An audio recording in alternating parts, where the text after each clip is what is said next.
In a world ruled by iron and fear, where Rome's shadow stretched from scorching deserts to frozen mountains, one enslaved man dared to challenge an empire. His name would echo across centuries. Born in the rugged hills of Thrace, forged in the brutality of the arena, he rose not as a gladiator, but as a symbol, a spark that ignited the greatest rebellion Rome had ever faced. This is not the tale of a hero made by destiny. This is the story of a man who created his own. A leader without a crown, a warrior without a country, a legend written in defiance.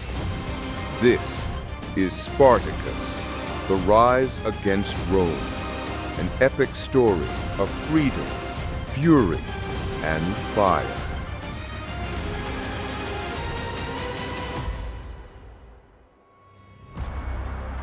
Spartacus, the slave who defied Rome. The sun rose over the rugged hills of Thrace, casting long shadows across a land both beautiful and harsh. Here Spartacus was born, a boy whose strength and spirit were already evident. Life in Thrace demanded resilience. Winters were cruel, tribes waged constant conflict, and survival required both wit and brawn. From his youth, Spartacus learned endurance and courage, lessons that would one day shape the fate of thousands. When Roman soldiers arrived, the village of Spartacus was unprepared. Horses screamed, spears flashed, and the tranquility of his home shattered. Men, women, and children were seized. Freedom was stripped from Spartacus with a cruelty that would ignite the fire of rebellion within him. Forced into chains, he was sent to Capua, a city where cruelty and spectacle intertwined, where gladiator schools, ludi, turned men into entertainers of death. Capua's nudus was brutal. Spartacus endured daily punishments and relentless training.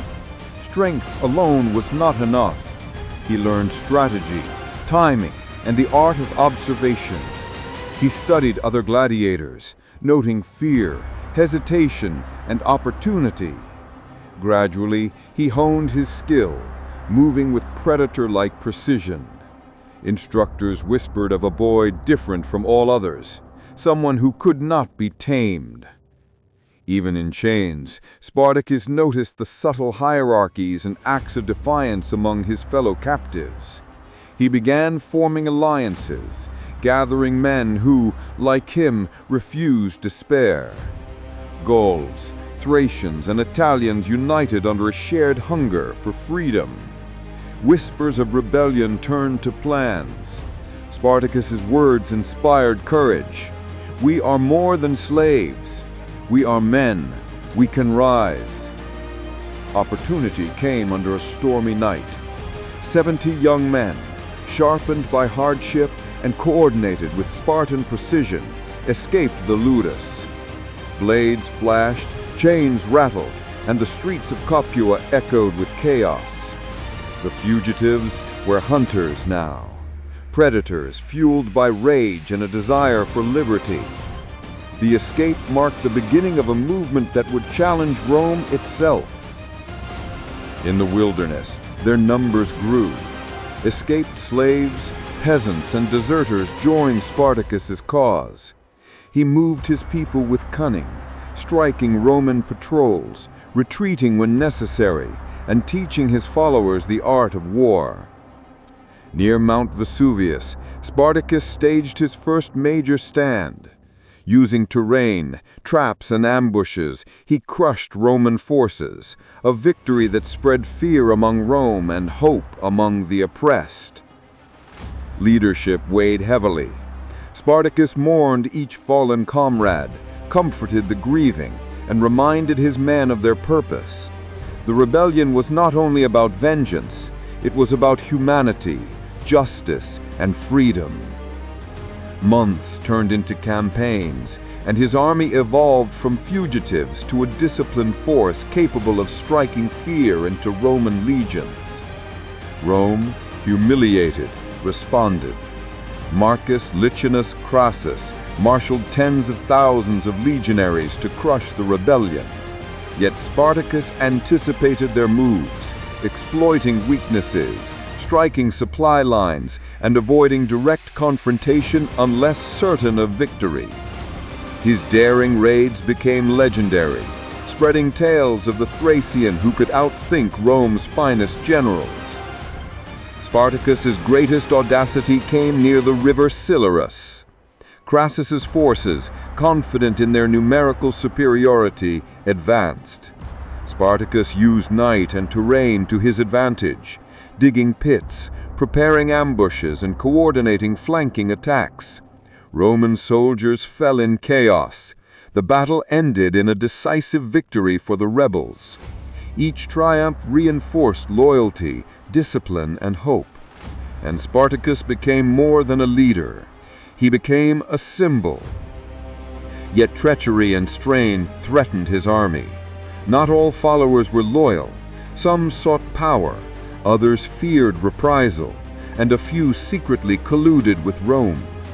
He navigated these perils with a balance of justice and mercy, knowing that unity and trust were vital to survival. As spring approached, his army swelled to nearly 10,000 strong, equipped with ingenuity and fierce will rather than Roman armor. They moved through Italy, striking with speed and precision. His raids on towns, including Nola, showcased his brilliance. Victory was not only tactical but psychological, instilling terror in Roman commanders and hope in the enslaved. Spartacus envisioned more than survival. He dreamed of a world without chains, where no man would kneel to another. He spoke of liberty, justice, and the unbreakable human spirit. His words inspired courage, turning hope into action.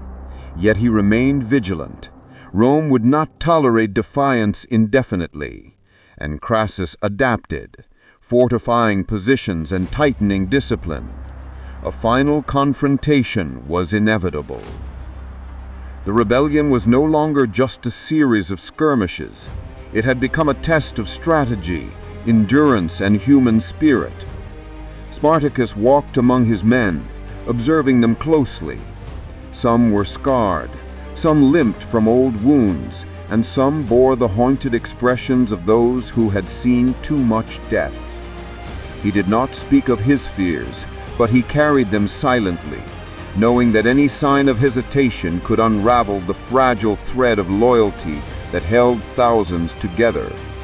Each decision, from the placement of a single soldier to the selection of an ambush site, could mean life or death for dozens, sometimes hundreds. The winter that followed brought challenges beyond the battlefield.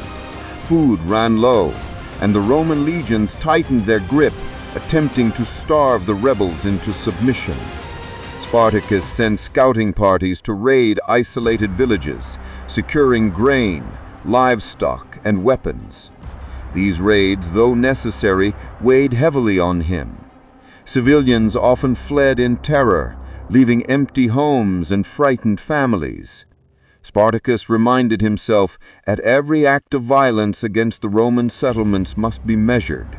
He would not allow the fire of rebellion to consume the innocent. In the dead of one bitter night, Spartacus gathered his closest lieutenants around the flickering fire. Maps were spread across the rough ground, and the air smelled of smoke and sweat. "The Romans expect us to fight like animals," he said quietly, tracing the path of the legion movements with his finger. "But we are more than animals. We are men who remember what it is to be free, and we will use their arrogance against them." Every word resonated. Men who had once trembled in fear now leaned forward, absorbing the plan, understanding their role in the greater struggle. Spartacus spoke of feints, traps, and counterattacks designed to stretch the Roman forces thin. He taught them how to manipulate terrain, how to use rivers, cliffs, and forests as weapons as deadly as any sword. The discussion stretched into the night, and when the fire died low, the men were no longer fugitives. They were soldiers, disciplined, capable, and determined. But even as the army strengthened, cracks began to appear. Differences of opinion arose over strategy. Some wanted to march north and escape Italy entirely. Others insisted on striking directly at Rome. He listened to each argument carefully, weighing them carefully. He understood that a leader's strength lay not only in command, but in persuasion, in the ability to unify a diverse group with different hopes, fears, and ambitions. He made the final decision. Rome would be challenged, but not recklessly. Victory required patience, cunning, and the precise application of force. Spartacus's army marched with an almost supernatural coordination. Scouts moved ahead, bringing news of enemy movements. Foragers secured supplies. Soldiers drilled constantly, learning the subtle techniques that transformed a band of slaves into an effective fighting force. Every skirmish became a lesson, every encounter a way to test discipline and courage. Tales of their victories spread far beyond Italy, inspiring enslaved peoples to rise and sending waves of fear through Roman towns. The Romans, meanwhile, grew desperate. Crassus, frustrated by repeated ambushes and losses, implemented extreme measures. He tightened discipline among the legions, executed deserters publicly, and even began constructing fortifications to trap Spartacus's army. The Thracian leader studied these moves carefully. He realized that direct confrontation with full Roman legions would be suicidal.